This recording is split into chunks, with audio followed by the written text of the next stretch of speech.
I want you to try to remember back to when you were a first year teacher. Bright-eyed, bushy-tailed, you're ready to go, and you probably worked way, way too much. But it was okay because it was your first job and you wanted to make a good impression.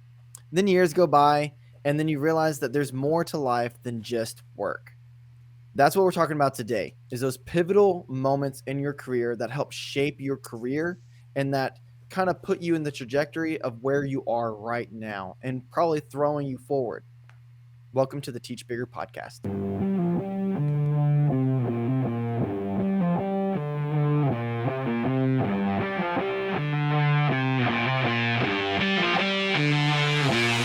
Welcome to the Teach Bigger podcast. I'm Chris Pratt.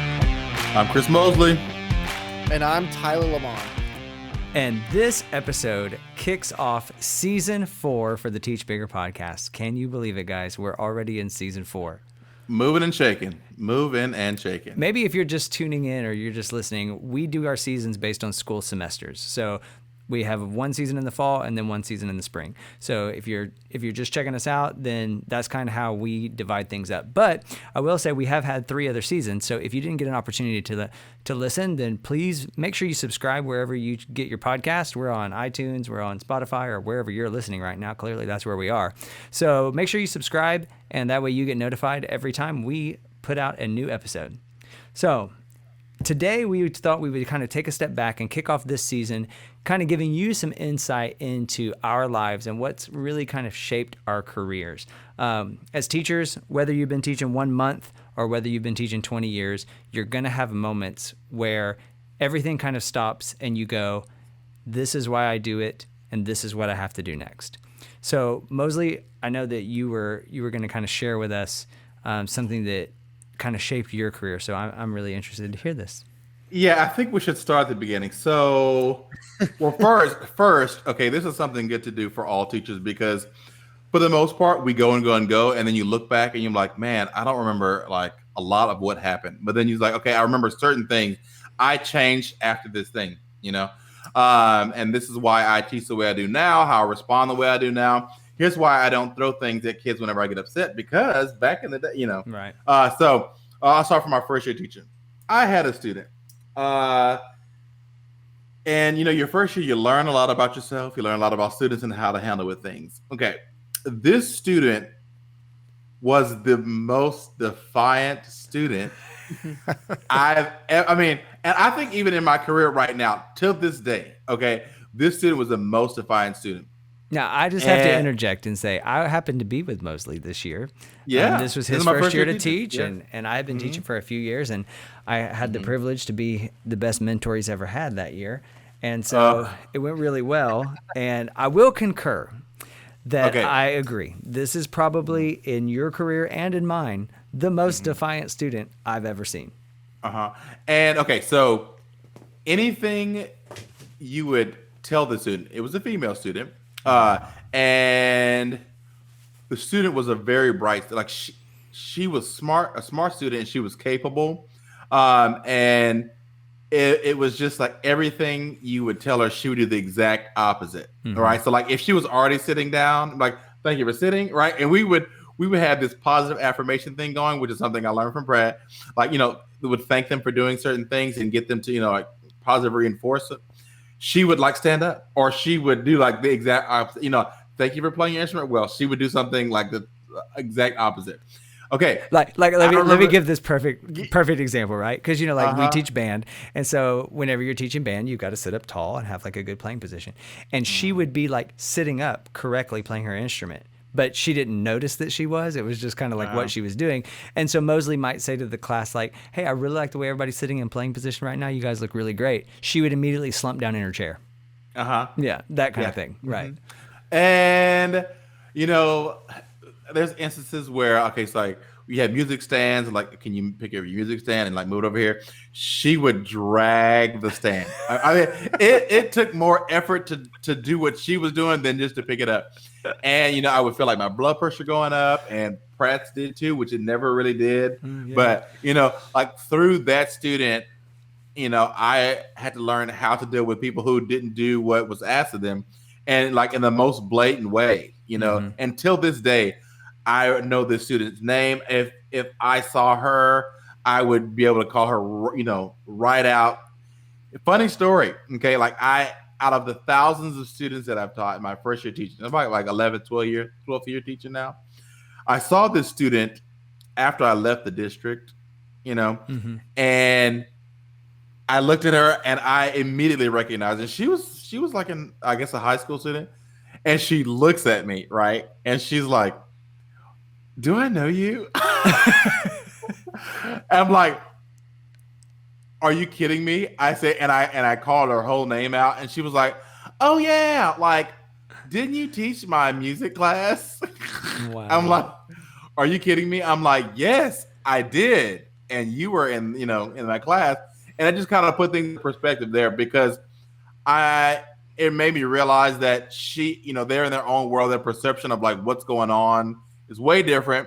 And here's also not only how she was in the class, okay, the year after she wasn't in band, okay, this girl would come up to me and like hug me.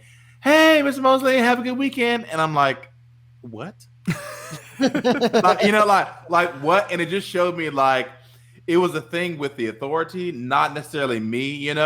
And so like from that point on, I say that's a turning point because one, I had to learn how to deal with defined students, blatantly defined, and then two, like the switch, like as soon as I were not in charge of her and telling her what to do, she was okay with me. Mm-hmm. And it was and like so that kind of showed me at that point, like don't take things personal and be more disconnected from that. And if students are acting like that, there's a deeper reason to that, Yeah. and that's why that student was a shaping point in my career now. Well, and So what you said is so valuable. I think that is such a turning point reality is when you realize that, when kids act a certain way, you can't take it personal. There's something yeah, it's a deeper There's meaning. deeper going on. Yeah. Mm-hmm. So for sure. Okay, Yeah. good. So there you go. That's the beginning, and that happened my first year teaching. Mm-hmm. So that And you handled it well. A lot of people would have Thank you. ran out the door screaming, but because she was Well, enough to I make you want to because quit. you locked the door and Well, you locked right. me in there with the kids. So Right, exactly. No, but that's the kind of kid that really makes you question, do I really want to do this? But yes, you persevered. That's good. I guess. Anyway, I what guess what you have? Okay. So my turning point, because now I'm really kind of start to think about mine. And I think my turning point's a little bit different. My turning point made me completely change the trajectory of my career. You guys know I was a band director. I was a percussion director. I taught with Pratt and Mosley. And last year, I went to a conference. Pratt went with me. It was called the Percussive Arts Society International Convention. It's also known as PASIC. And I've gone before when I was in college and stuff. But this was the first time I was going to go not as a student, but as an educator and as an actual like musician. I was like really pumped about it. And I went to multiple clinics and things of people who were either professional orchestra players or professional studio drum set players or um, audio producers. Like all these, there's just a huge abundance of all different types of stuff. And I realized that not one of them, like when they were talking about their career or whatever, not one of them talked about like how they won competitions. They just talked about their job and like what they did and like how they got the gig and stuff. And I really kind of sat there and I was like, I'm not really teaching my kids this. I'm not teaching them how to be like a professional musician. And then I started thinking about, I was like, I think that I'm missing parts of my own understanding of music and of technology and stuff. Because then I started thinking, I was like, well, if I wanted to teach it, how would I do it? And I'm like, well, I don't even know because I don't even know that stuff very well. And then it was one night we were at, I think we were at Taco Cabana. I don't remember where we were eating tacos though. I remember that. And, the band director, the head band director called me and it was like 9 o'clock at night. And we were on the phone for, I don't know, 2-3 hours talking about this school year and next school year and all of our plans and everything like that. And I remember thinking like that wasn't like after I got off the phone, I was like, oh my goodness. And my tacos were cold now and I was eating and I was like, we didn't talk a single thing about any of the kids' like future. We only talked about competitions, and we didn't talk about any of these skills or any of the things that they needed in order to go become a professional musician. Like, if anything, we're just getting them ready for this one career path instead of like a whole plethora of ones. And then I kind of started making that decision that my education of the field that I loved so much that I had been studying was missing. It had great holes in it. Like, I was missing a great deal. And if I was missing a great deal, then my students were missing out on a great deal. So then I decided to start trying to like practice a lot more. I was trying to study again. I was trying to understand this whole other world so that way I could get it to my kids. And I was finding that I couldn't. I didn't have time because some of the things that people don't know about me is, especially last year, I taught 12 hours a day straight, like from 7 o'clock to 7 o'clock, and sometimes even beyond. I didn't like, so a lot of days I didn't take lunch. A lot of days I didn't take my conference period. Mistake. I do not recommend that to anybody. And I realized that I couldn't do the things that I, one, wanted to do, like in life. And then two, my things that I wanted to do in life were going to help out my students. And I still wasn't able to do them because I was like stuck in this monotony of whatever it is that I was doing. And then the greatest thing in the world could have happened to me. The entire world caught on fire and everything shut down. Wow. No, I know that was a terrible thing for a lot of people, but it gave me something that I hadn't had in a long time, which was a lot of time. And I used that time to fill in a lot of the gaps that I had with of technology. And then I started realizing that I really loved this. I really loved computers. I really loved mixing and mastering music. I really loved videography and photography. Like, I really loved these things. And these were things that was not able to kind of experience on my own. And I even was able to schedule my time a whole lot better. Side note, if you have a New Year's resolution, the best way to do it is to pick 12 things and implement one each month. So that way it becomes a habit. Anyway, moving on. That's when I decided that I wasn't going to be a band director anymore, that I was going to go and become a media teacher. I needed to find a new outlet that was, one, was going to give me time to do the things that I wanted to do, and two, teach the kids things that I felt like they needed to learn in order to be successful in life. So I would say that going to that conference and then quarantine were my huge pivot points, because the conference made me realize what I didn't know. And then quarantine gave me the time in order to learn what I didn't know. Yeah, that's good. Yeah. Now, Pratt, I've been with you for a lot of your career. Mm-hmm. Now, here's what I want to say. I'm going to ask the question. I want to see if one of your pivot points, maybe when I was around or not, because I'm thinking about a pivot point for you, and I'm just going to hold it to myself, and I won't say it until I'll hear your answer. But anyway, we'll turn the microphone over to you. You've been teaching what, about 60, 70 years? Enough for him to lose his hair. I'll have you know, I lost my hair within my first year of teaching, so it was. Right. I think it was gone before. What was a turning point in your career? Was it electricity? Well, a light switch. When they permitted us to actually bring our horse and buggy to school, it was a big deal. Well, when they didn't allow us to beat the children, that's when I said, "Oh, I know." Yeah. Okay, so you tell us what things you remember. Do you remember anything? It's hard to remember. All the years kind of run together. They really do. I know. I'll preface my I guess testimony with this, that I am a unique person. In case you were wondering. That's all. Thank you. Thank y'all for tuning in. Have a good day. And if by unique you mean weird and crazy, yes. Yeah, exactly. But I am actually someone who thrives on change. And I realize that I'm in the minority. I know that a lot of people say they like change, but then whenever it comes down to it, they really don't like change. Okay? I am not that way. I really, truly love change. I thrive on change. And if things stay stagnant for me very long, I will make things change. And in fact, it was really cool. In one of my previous districts, I was, part of the leadership team, and we had an amazing opportunity to work with a company that kind of went in and would like help you find your educator profile and what you were like, your personality traits and all these different kinds of things to just kind of help you understand you and your colleagues better, to work better together.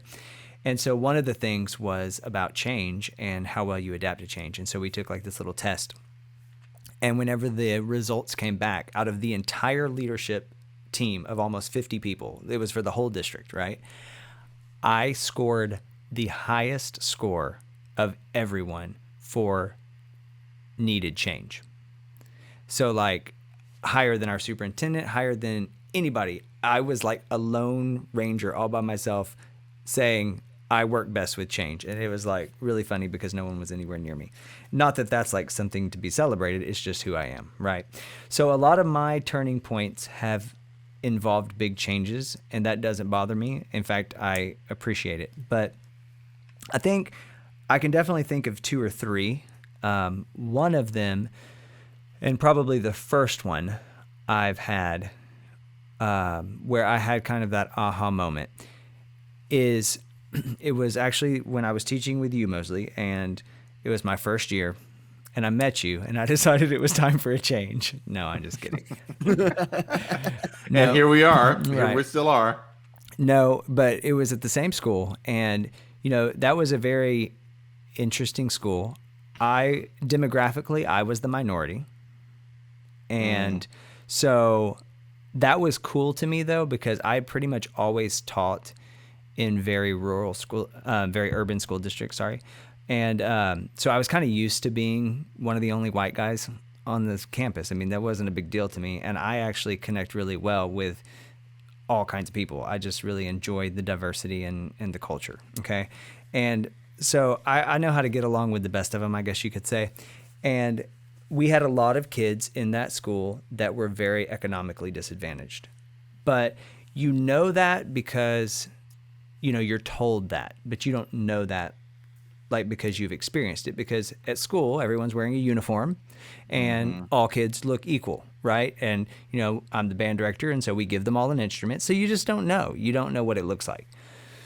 And I was kind of at a point in my career, and I was still single at the time. I hadn't gotten married yet, but I was just really frustrated with teaching. I felt like I was a babysitter a lot of the time, and I was in a tough school. I mean, Mosley's told you some of the stories before. I mean, we were having food fights and regular fights, and everything that could go on in a school was going on. And so I was just kind of at this crossroads where I was like, I don't think I like doing this. This isn't very fun. Like, I want to go do something else. Like, maybe I'll be a manager at like Walmart or something, but like, I don't want to do this, right? Well, that's a good gig, by the way. It actually is. But so anyways, so we had this one student who was probably the nicest kid I've ever taught. Super nice kid. I think he was I want to say he's from Nigeria, right? Like super respectful, like model student. If every student was like this is what you want your kids to be like. Yes, sir. No, sir. Very polite. Always did everything he was told. Never complained about anything. And I think that's one of the things that stuck out to me about this student was I never heard him complain about anything. And you know what? In the society where we live, when someone doesn't ever complain, you notice. Like you notice that because the default for most people is kind of just to gripe sometimes. I've got to vent, right? This kid was never like that. He always had a smile on his face, always a good morning, always a hello, and thank you so much for teaching me. That's what he did. And so one day he had stayed after school, we had a rehearsal, and his parents didn't come pick him up. And so I had him call and, said, can you find out when they're going to be here, whatever. So he called, and there was something that had gone on, I don't remember what it was, but they weren't going to be able to be there for hours. So I'm like, I'm not going to have this, right? And so I got permission from his parents to bring him home. Now, that was many years ago. What was that, like 10, 12 years ago, probably? More than 10. So, than I mean, 10, yeah. Things have changed a lot, so I'm not necessarily recommending that. I know that in smaller school districts around the United States, these kinds of things do still happen, but you need to be really wise about it and really smart. But I did get his parents' permission, and so I was just going to run him home real quick. He just lived down the road. So I was like, okay. So, we were in the car, and really, I'm in the car and I'm still in my frame of mind, like, I hate this. I don't really want to do this anymore. And I got to figure out how to get out of this. I'm sick of this kind of thing. Right. And so he's telling me how to get to his house, and we finally pull in. It's kind of like this apartment complex, but it's not like a gated apartment complex. It's like just kind of there. I mean, anybody can go. And so we pulled in, and, we didn't have much conversation in the car. We were just kind of driving. It wasn't far. And so we pull in, and then the kid looks at me and he said, I don't even think he said thank you. I think he said, sorry, Mr. Pratt, about the door. And I looked at him and I'm like, what in the world are you talking about? And then as he got out of my car and walked to his door, I looked up and I saw that there wasn't a door, that there was a sheet blowing in the wind. And in that moment, it hit me like a ton of bricks. That this is why I'm doing what I'm doing, because this kid needs to know how to do what I'm helping him do. Because this kid lives in a situation where he's so impoverished that he doesn't even have a front door to his house because they won't fix it. And anyone could come in or out of his house at any time. He is completely living without any security. Yet he comes to school with a smile on his face every day, wanting to learn. And if I quit teaching, who's going to help him? And maybe someone would say someone else will help him, and maybe they would. But for me in that moment, that was a turning point, because it suddenly wasn't about my job. It was about humanity. It wasn't about the tasks I have to do or how much time this is taking, but it was about that kid in that moment.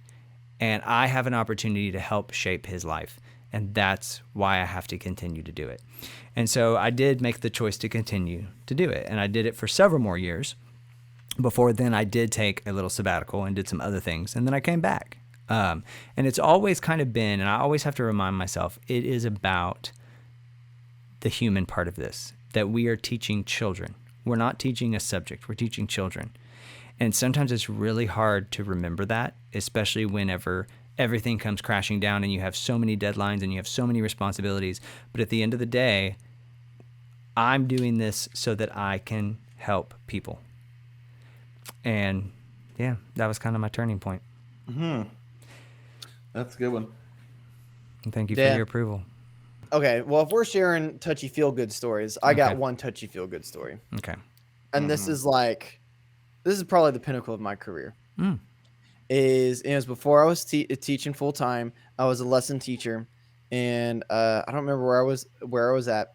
But I actually was feeling pretty good about myself because I actually had lesson students. A lot of times the lesson students always bailed out or whatever. Anyway, the mom texted me and was saying that she was so sorry that if her daughter wasn't doing well in lessons, and was basically just sending me books upon books through text message, and saying basically just apologizing for her daughter being dumb. And because her daughter had just gotten tested and they found out that she's dyslexic, and please don't drop her because she'll work extra hard for me, and that everything's going to be fine. And so if she looks like she's not getting it, it's because of that. And, and all these things. And I'm telling you, man, it was literally just it was probably a whole gig of a text message that she sent me.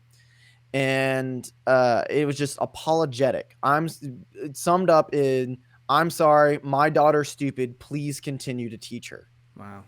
And it was the easiest reply I've ever had ever. And because she wanted to be a musician, and she was worried. I don't know if she's ever going to be a musician because she's dyslexic and da da da. And I sent her a text message back and I said, well, you tell your daughter that everything's going to be fine because I'm dyslexic too. And I may be in college for 6 years, but I'm about to graduate and everything's just fine. And I work for the Houston Texans and I've done these gigs and I played for the Super Bowl. And I just kind of listed all this stuff. I was like, so I think she's going to be just fine. Wow. And her mom texted me back and it was just like, I'm so excited. I'm so happy that you said that. I was so worried about this or that and da da.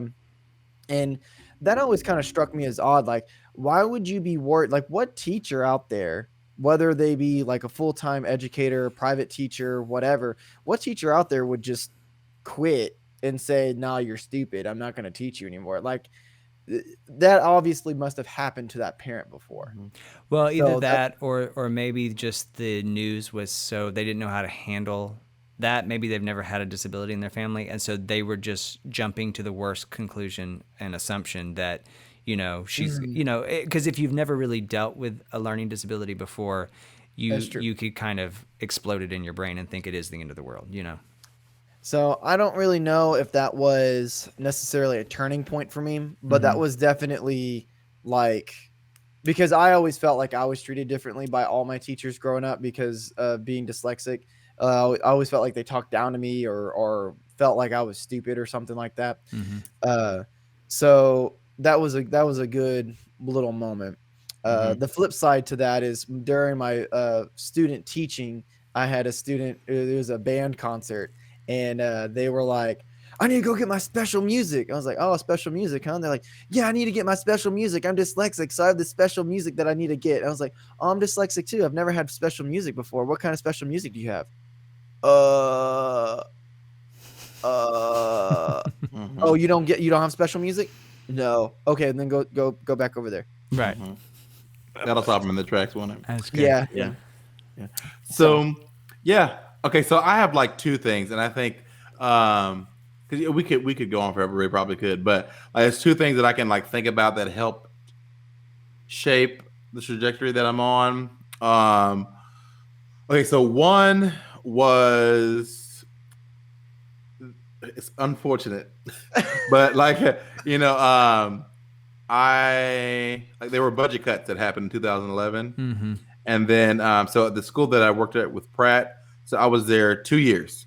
And so I wasn't I guess, tenure in the district that. So it was like, well, all our probationary teachers, we have to, let you go. So like I was the head director there and I loved the kids and like we had everything that we needed. The culture was kind of there. And it was like, okay, sorry. And then you head director, but someone else is going to take your job.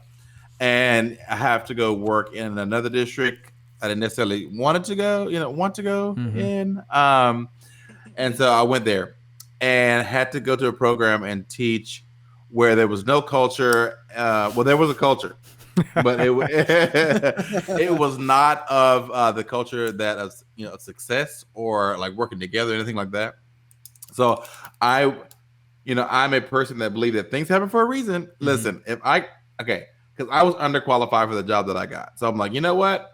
The same way I believed in I got this job for a reason, I have to believe that I was moved to the pits of like to the dark dungeon that I had to work in. I'm like, okay, I'm gonna learn whatever I have to learn, and it was the hardest thing. But anyway, started to build a culture there, and like learn how to be one with high school because I was in high school teaching high school for the first time, and how that is just as important to teach the culture and like shape the culture in the classroom, because it wasn't there. So to have everything taken away from me, that's where I feel like I really had to grow. And I wasn't with Pratt.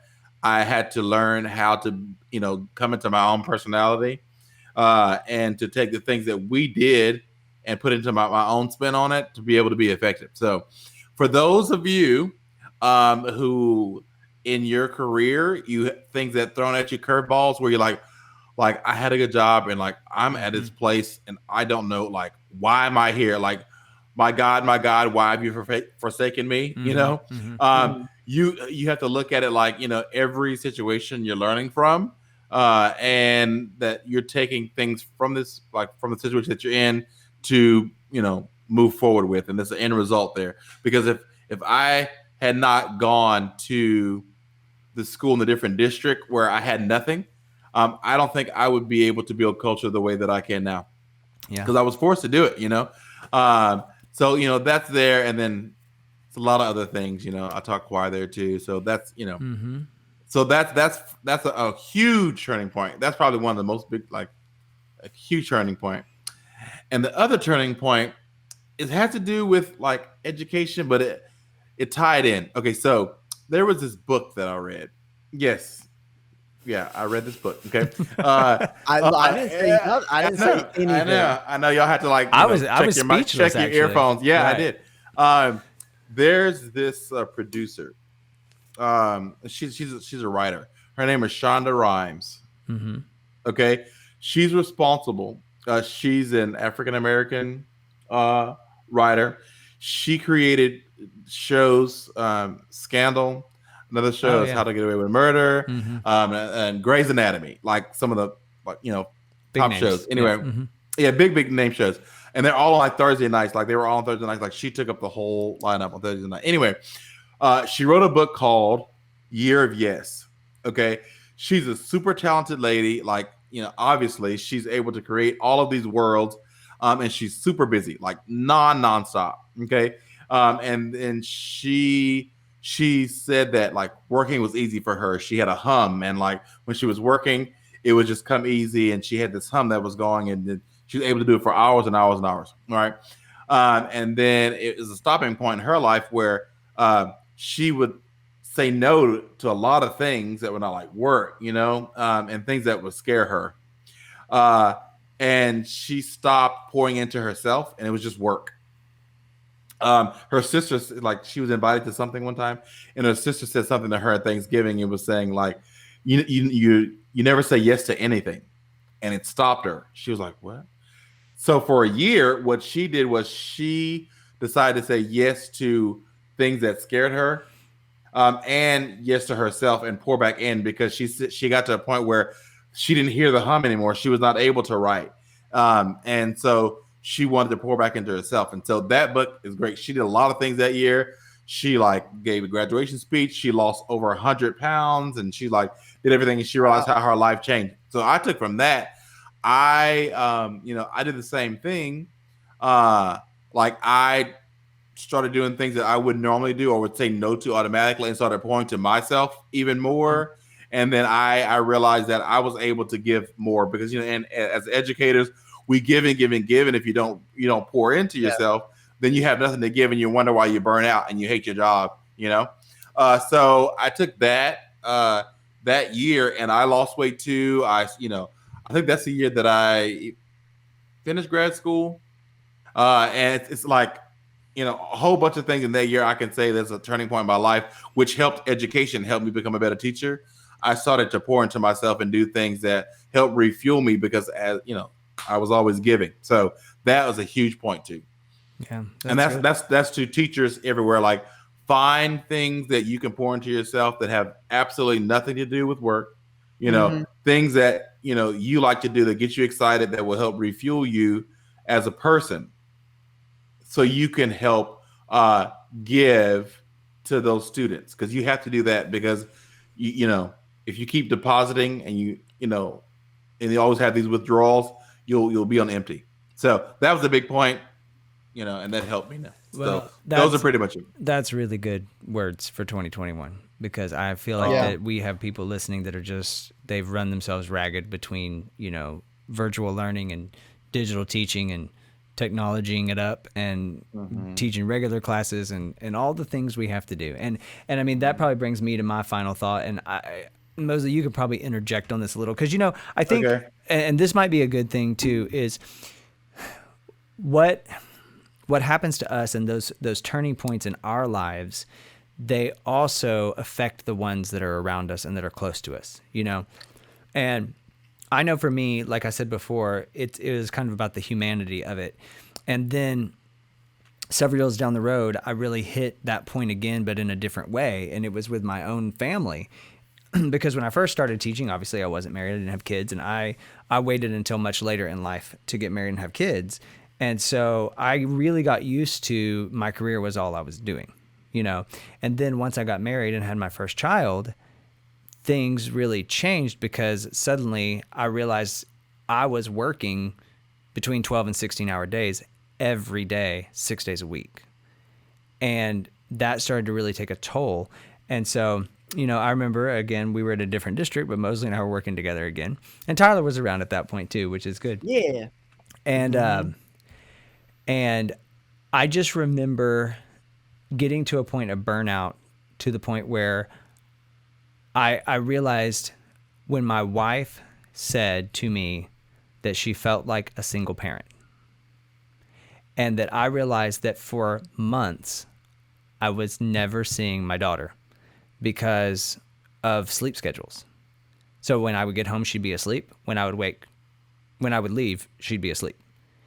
And so I started to really realize that. And, we were talking about before we started the show, there was something that kind of happened to me. And I actually, in the middle of all this, I took a vacation.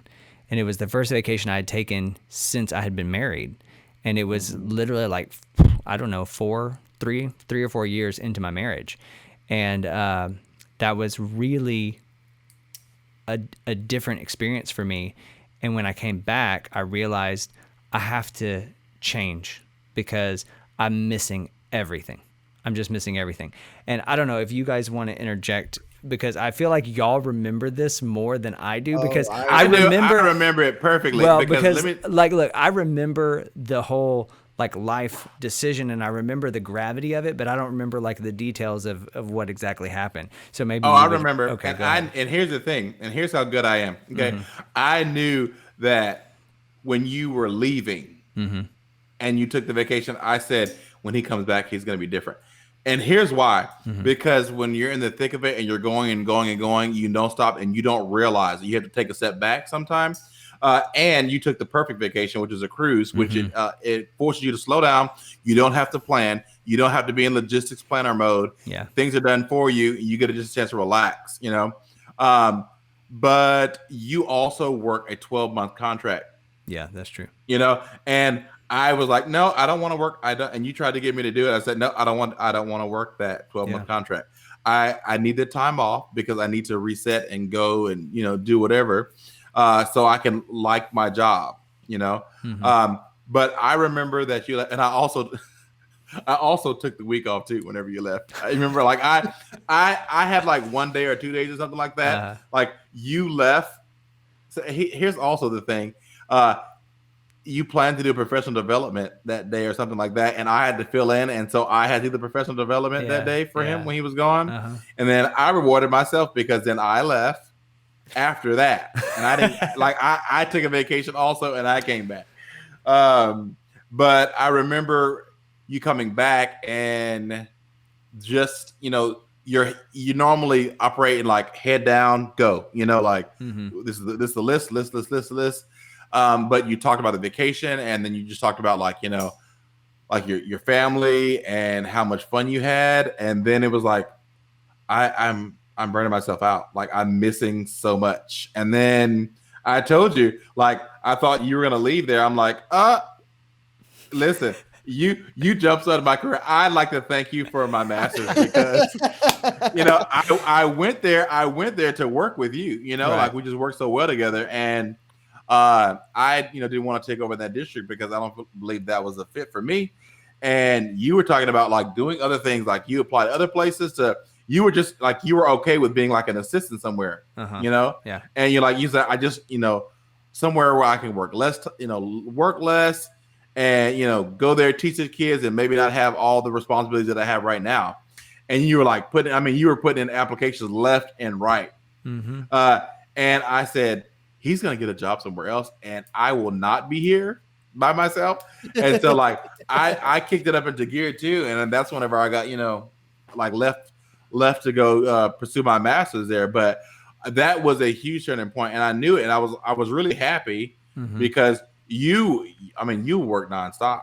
I get to a point where I shut down. I'm I'm done. The clock is off, Pratt. And you're hey, let's write another song. Right. I'm like, are you kidding? It's 11 p.m. What are you talking about? But that just kind of shows you when you take a step back, you have a chance to see what's really important. And that's what quarantine did, what Tyler was talking about. Yeah. It did the same thing for me too, but Tyler, I don't know if you know from any other view about what you know from Pratt, but I noticed after that vacation, he was different. Oh no, I remember because he came back. See, we rehearsed I don't know, 3-4 hours every single day after school, except for Wednesdays, and maybe only 2 hours on Friday. But I remember when he came back, we only rehearsed one day that week, and I was like, "You canceled rehearsal? That's uh, that's weird. That's strange. We don't do that around here." I also remember when he left on that cruise and you left because I wasn't a full-time teacher yet, and I showed up. And I was like, there's an awful lot of not band directors around here. I sure did. I said, you leave too. I filled in that Monday, and then it was like the state competition. I went to that, and then I went somewhere else. Yeah. I was like, we're both gonna come back rejuvenated. Yeah. Mm-hmm.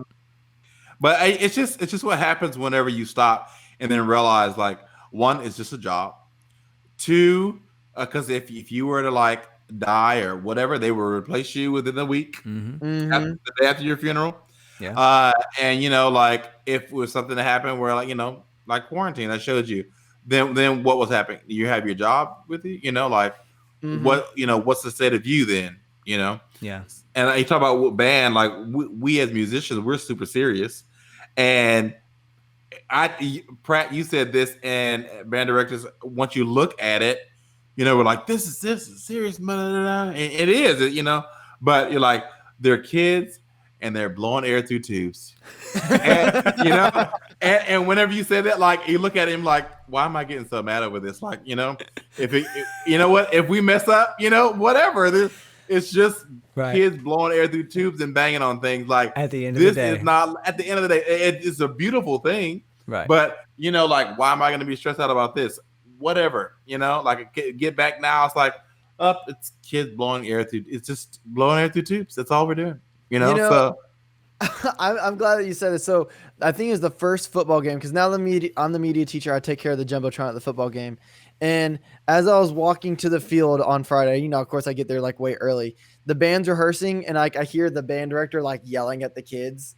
And then I'm like sitting there thinking, I'm like, man, I bet those coaches over there are like sitting there thinking like, that band director, that stuff doesn't matter. What's he even doing? And then I hear the coaches, and they're like yelling at the kids. And then like, I'm like, man, I bet that band director over there is thinking like, man, that coach, what does he think he's doing like over there? And I'm over here with my camera looking at both of them, thinking like, y'all are both crazy, man. You got one throwing a ball and the other one blowing air through tubes. I know. Yeah. When you take a step back, and it's good, That's why the breaks that we have, they're not for the children. No, they're for the teachers. So we can like take a step back, refuel, and be able to, be able to do that. So anyway. Well, I think that's the quote for the day. At the end of the day, look, it's just blowing air through tubes. No, here, all in all, hashtag take a vacation. That's what our story is, Yeah. Pivot that. Well, you just have to remember humanity, and you have to remember you're a human, and the people around you are humans, and we teach humans, and we have to treat each other like humans, not like work. I mean, that's just it. So, well, I hope that today you have got a fresh perspective as we're starting 2021. And yes, we need to take what we do seriously, but let's not take it so serious that we can't enjoy our lives. And take a vacation. Yeah. Take a vacation right now. Right. Right now. You know what? Call in tomorrow. Just call in tomorrow. It's fine. No. It doesn't matter. I just want to remind you that we are, I think, roughly 75 days until summer vacation. Just want to throw that Are out you there. serious? Hey. We're in double digits. We're in February. Look, Listen, I say this. Listen. I say, let's just start the countdown now. I've never been more ready. So, hey, you know what we should do? We should have like a special countdown for summer vacation, and then we'll post every single day, and it'll be really, really good. yeah, we could do like a countdown, like the 12 days before summer vacation. Yeah, 12 days do before that. summer vacation. And then this time, we'll actually do it, and not only just do 2 days. I was wondering if we were going to get through the first episode without Tyler throwing me under the bus. But to all of those, Tyler. Right, to all of those who were enjoying the first 2 days of the Christmas countdown, my apologies. Just life happened, and we just. You know what? He had to take a vacation. I had the whole thing planned, and we just couldn't get it together because it ended up being a bigger beast than I could handle. So we were having to work on getting copyrights and all kinds of stuff, and it just turned into a mayhem. Pratt called me, and he was like, hey, I got this really awesome idea. I was like, look, That's really good, but I'm letting you know right now, I got these 3 rules. One, and I told him my 3 rules, and I was like, and if you abide by those 3 rules, we will not be able to do this. And he was, he's like, nah, Tyler, it'll be fine. Like, da, da, da, da. Uh-huh. And then the day we're supposed to post something, he's like, I don't have anything put together. Look, let me tell you He's an optimist, let me tell you. But here's the great thing. He will sell igloo to ice to igloo. He'll sell ice to an igloo. That's it. I think it's ice to an Eskimo. But anyway. That's it. Let me tell you something. Here's what I'll say. We already have the countdown to Christmas for 2021 ready to go. We're going to be working on it all year long. So that way, come next December. It's not ready to go. Come next I'm going to be on vacation. Right, exactly. So anyway, so thanks for listening today. I hope that you enjoyed, listening to some of the things that have shaped our thinking and our careers. So I want to definitely invite you, if you haven't already, subscribe to the podcast. Also, check us out on Instagram. Check us out on Twitter. Where else are we, Tyler? We're on Instagram, Twitter. We have a website, teachbigger.com. On Instagram and Twitter, we're at Twitter. We're at Teach Bigger. So it's simple there. And we'd love to hear from you. We'd love to engage with you. Let us know if you like the episode. And just tell us if you have any ideas, what you want to hear this season. I will tell you, we have some pretty great things lined up this season. It's going to be pretty intense, pretty great stuff. So definitely stick with us. And I think that you'll get a lot out of this season. And also have some special things coming up this summer and in the works for this semester. So we'll be giving you some more, what's the word I'm looking for? Some more information. Yeah, that's an okay word. I was thinking of a different one. But yeah, we'll give you some more information coming up down the road as we get closer to those projects. But hopefully we're helping you out, and hopefully you're having a good time on the podcast. So we'd love to hear from you. And one final thing. For this season, we've made the decision we're only going to be posting once a week. So just in case you're used to our twice a week schedule, we're doing that to clear up our time so that we can start a couple of other bigger projects that we're going to be working on. And like I said, we'll be talking about those here in the near future. So we will be posting once a week. So we definitely want you to tune in, and we'll see you back next time.